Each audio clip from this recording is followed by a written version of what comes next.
Good morning. It's a Wednesday morning. Today we're going to be putting together some more final thoughts on the Diadora Cellula 2. It's a higher stack, daily trainer, kind of just everyday mileage grinder of a shoe.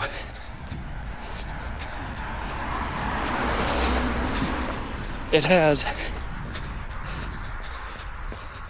over 40 millimeters of foam. I think it's 42. Don't quote me on it, I guess, right now. I'll put the actual numbers below.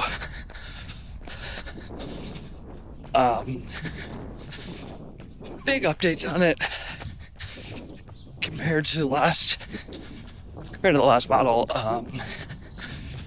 The foam remains the same. It's the Anima, which is one of their EVA foams. One of the things I love about the previous model was just how shock absorbing it was. Like, it was a very gentle shoe, even when I was kind of pushing it. Big change they made with this one is they put a little bit of a puck of their supercritical foam, the Anima N2, under the forefoot, which definitely softens it a bit. Not in an aggressive, mushy way. I think it just gives a little bit extra comfort, because I know one thing that I always found was nice about the other shoe is just how, just how shock absorbing it was. Really good for kind of keeping your legs healthy and unharmed, but over time, when you start getting kind of longer in the runs, I felt the shoe just left a bit to be desired in terms of that end stage comfort. Putting this little bit softer material into the ball of your foot, I think really gives it a little bit more versatility. Gives it a little bit more of a duration shoe. Builds it more for long runs. Plus, I think it gives it some more range separation when you look at the actual Diadora model lineup. There's so much overlap with this and the new Clio 2 that they needed to do something. And I think that by putting the supercritical foaming in there, that really made a difference here. Otherwise,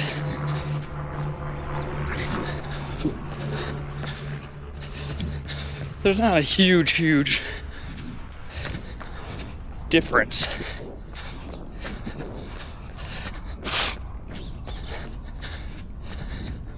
One of the things I have liked about their shoes, all the way from the new Clio and Cellula, the Frequenza, even up to the Garo to an extent, one of the things I've really liked about them is they all have a little bit of a stability component. No, not an aggressive one by any means, but one that really just kind of keeps you, I think, from getting too much form breakdown. The marketing that they've been doing lately as a brand has been this normalized high mileage thing, which is kind of an interesting, to me, it just seems very Italian. I don't know why. I just don't see other brands doing something like that for some reason. But anyway, I think this is a shoe that really can be a mileage eater in a lineup. I think they have a more coherent lineup than they've ever had.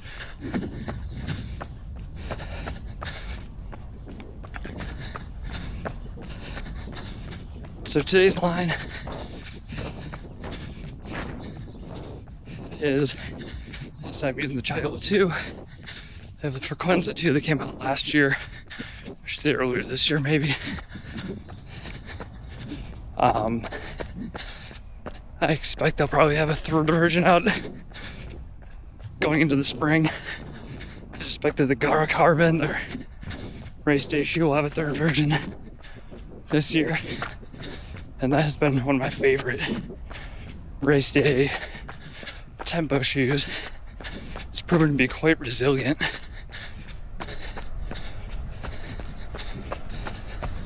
And it works well with my gait. I don't feel like it's fighting me too much.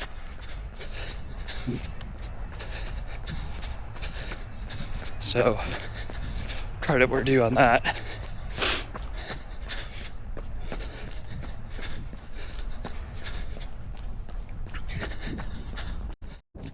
Today's run is just a 60-minute, easy, nothing too crazy.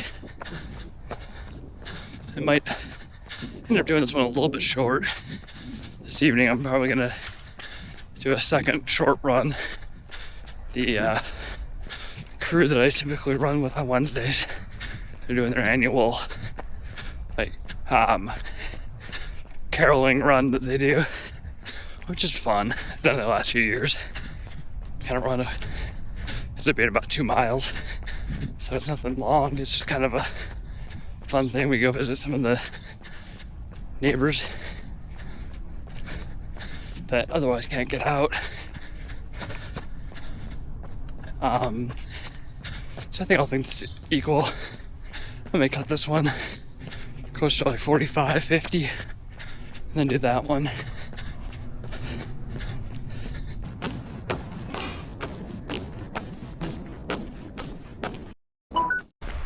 So I mentioned it in my last video, but I'd kind of dive into a little bit more while I have the time here. I've been kind of coming back from some injury on my end here. I had a little bit of irritation in my left hip flexors as I was getting ready for Chicago. I had that for probably a good 4 or 5 weeks in the lead up to that. And thankfully it really kind of eased up as we were getting closer to race day. And then race day itself went great. Had no real residual issues. Felt nice and controlled throughout. I think it went as well as I could have expected it to. But then my first couple runs back felt a little sore, as I would expect. Kind of typical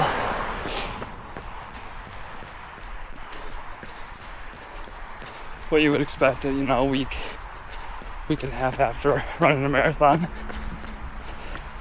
So as I was kind of building back and just starting to do some more gentle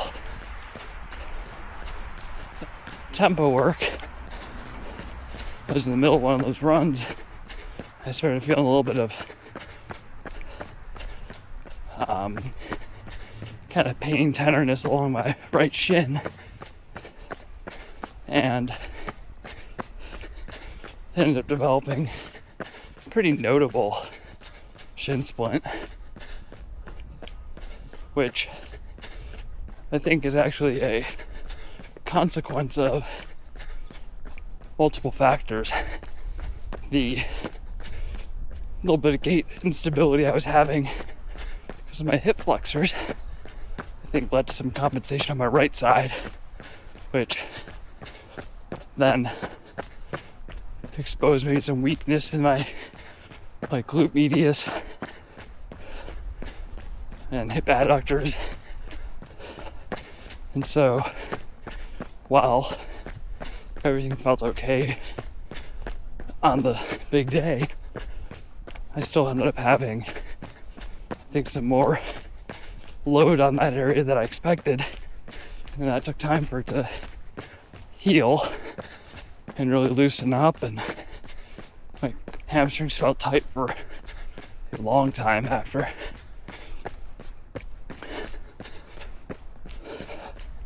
I kept running on it, thinking, hey, it'll ease up, it'll loosen up. And then it just kind of kept bothering me to the point where I was looking at my footpath analysis on Stride and really seeing significant asymmetry.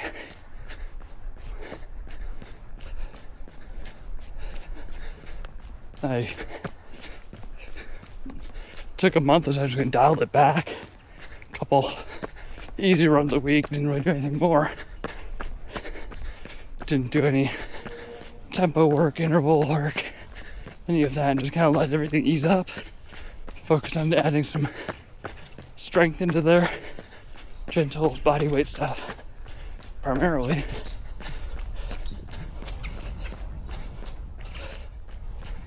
And now, these last few runs I felt really good. I'm getting some irritation, but it's been, yeah, scale of 1 to 10, maybe like a half to a 1. Compared to before, at one point it was probably closer to like a 7 or 8.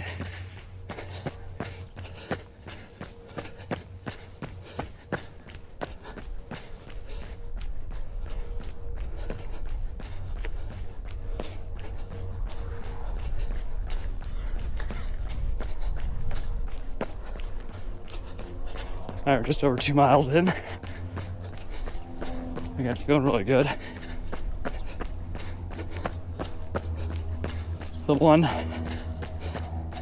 thing that I'm doing kind of coming into the next season here and through the winter, I have a couple halves I'm going to do over the next few months. I'm not really going to push for a second marathon in the year, I think. I'm just gonna stick with one and really just focus on quality, getting the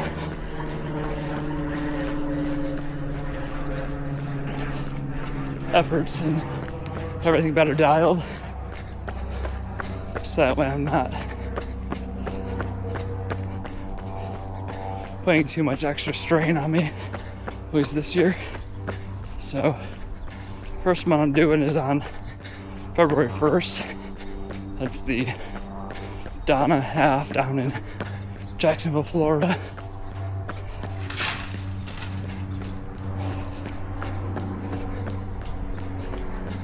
Looking forward to that as a real good benchmark more than anything. How's my recovery from injury been? Not planning on going full send. You know, if everything lines up, see what happens, but realistically speaking, I'll be happy with someone in the low 140s.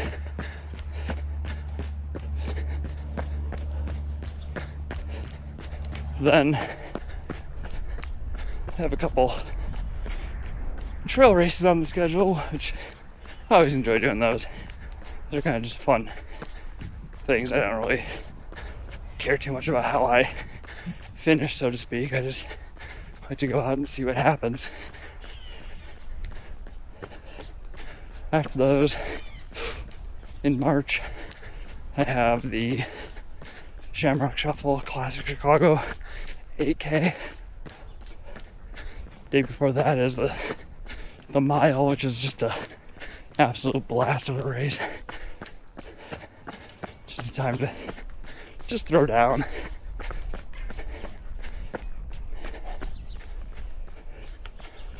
Also in March, I'm not registered for it yet, I probably will. The Hill Striders March Madness half, which I did last year in the snow, and it was a lot of fun. Good course, definitely hilly, but I like that. Kind of breaks up some of the monotony.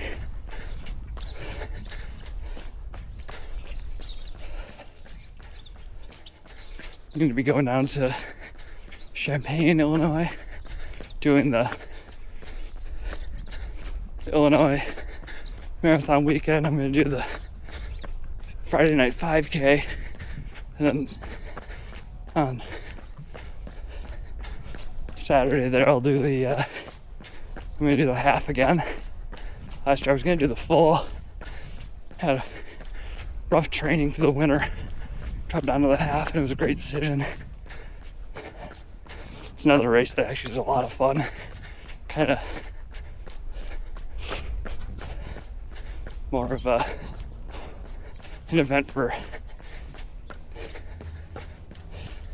people who know it. I wish people get out and do some more of it. It is just a really fun day. But I also don't want it to become overcrowded, you know? So don't fly in. But if you're somewhere within a few hours, come on and check it out. It's a good one.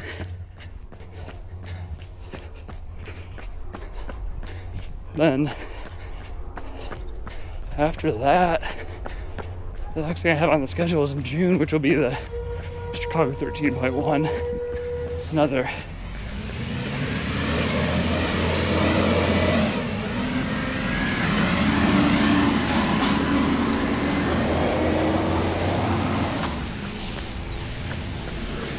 the Chicago 13.1 I'm gonna kind of describe as a new classic. It's only been going for a few years. I think this will be the fifth. Maybe like the fourth or fifth this year. And that one is very fast, a lot of fun. It's beginning in June, so temps can be kind of warm, kind of humid, but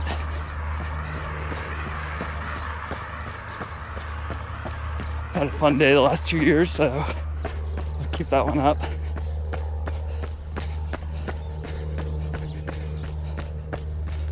Yeah, that's kind of the next 6 months or so.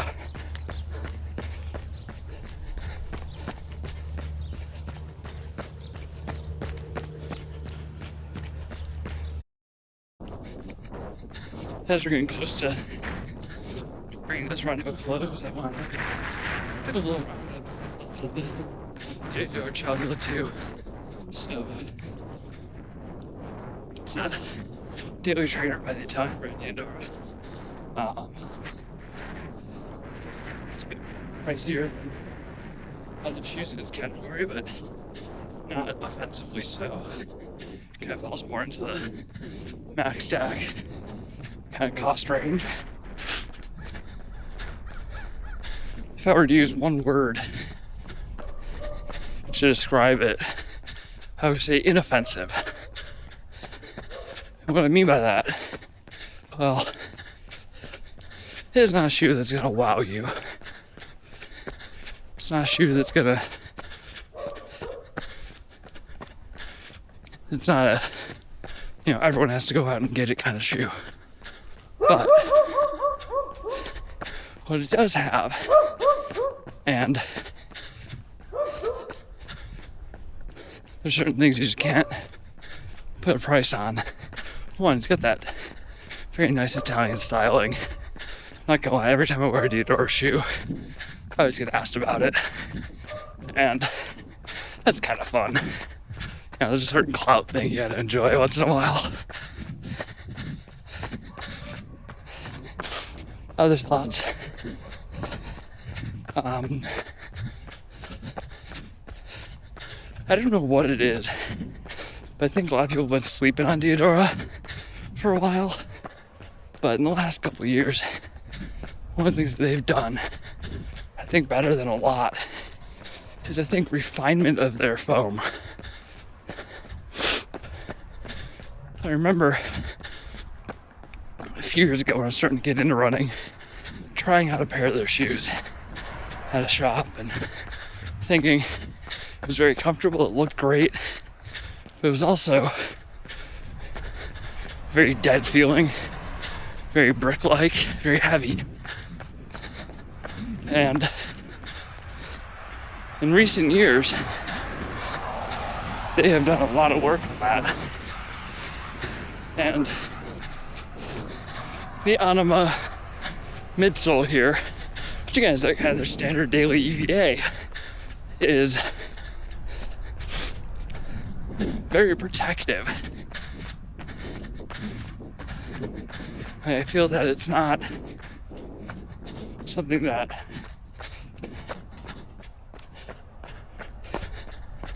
transfers a ton of shock all the way up the leg, all the way up the kinetic chain, which really helps keep you fresh for the duration of your run. The very subtle stability aspect of it, which just has to do with how it's constructed. It doesn't have any active real side rails or anything like that, but it just kind of keeps you on the platform, lets you kind of cruise. The addition of the little supercritical area under the forefoot adds just a margin of creature comfort that is very welcome.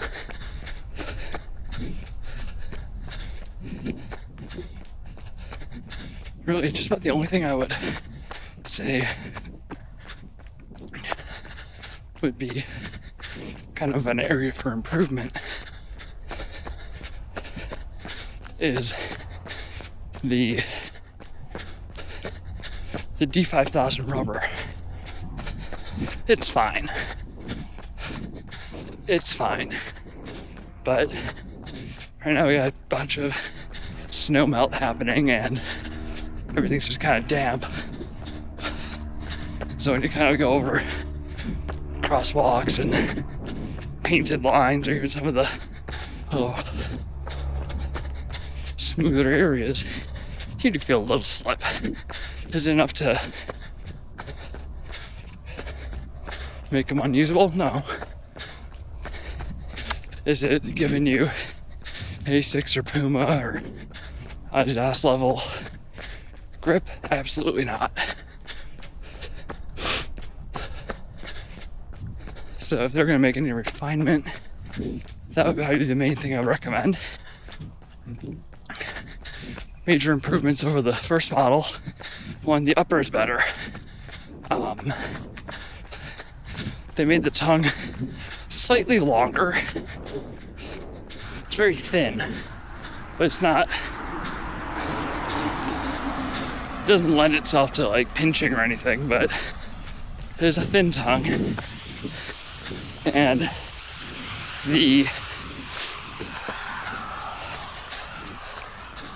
one of the issues with the first one was that it kind of had this like V shape to it that I thought kind of created a little bit of a hot spot on your anterior or the front of your ankle there, which wasn't the worst,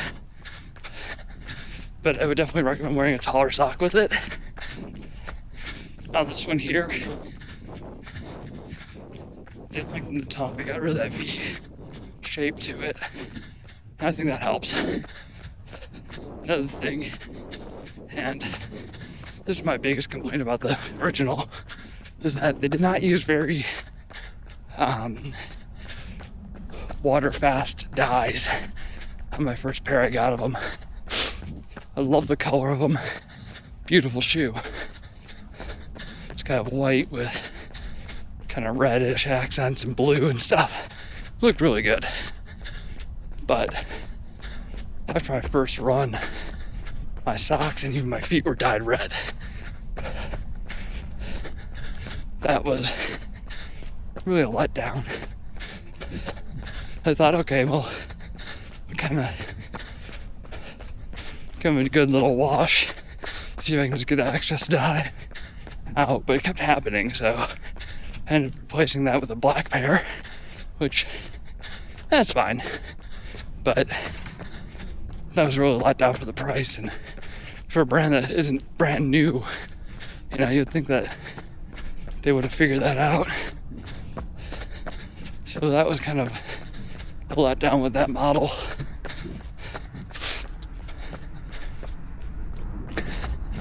So thus far, this one hasn't had that. Admittedly, this is a gray, with just very little green accent. It's not like a very loud shoe. It's not as much of a fashion statement, so to speak, but it looks good. But so far, I haven't seen any issues with bleeding dye or anything, so that's been good. Another thing I like is I think they did modify the last a little bit from the previous model. It fits very comfortably true to size. I thought the last one felt a little bit small, snug. So I would not recommend going up. There's enough room for toe splay.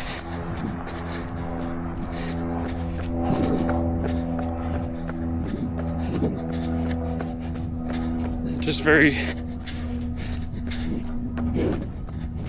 I said, very inoffensive. And frankly, sometimes that's what you need.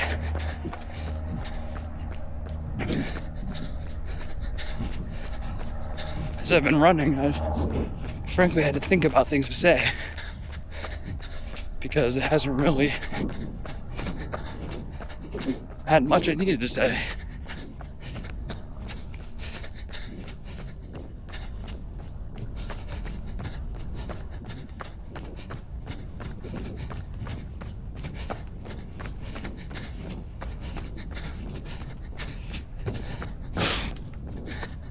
Is this one going to be a keeper in my lineup? Yeah, definitely. I like the way it feels. I like how good it just kind of cruises. I think this will be a common factor in my training cycle coming through here. The only thing I think would limit it is, yeah, if we start getting colder days, then obviously EVA firms up. But it's a little bit of, it's in the mid-30s right now, and it feels good. It'll be nicer, you know, in the 50s. This will be really, I think, a much more solid shoe. Plus, with a little break in, I think it's gonna come alive a little more.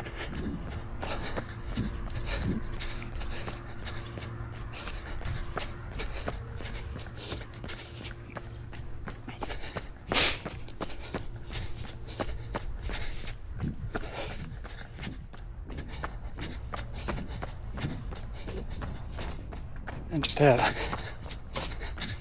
the hill to go here, then I'm home and I'm done. So I want to, again, just wish everyone to stay nice and safe. Have a good run with whatever you're doing. Let me know your thoughts if you've tried this shoe. If you have any questions about it, I'm more than happy to let you know my thoughts. Stay safe. Till next time.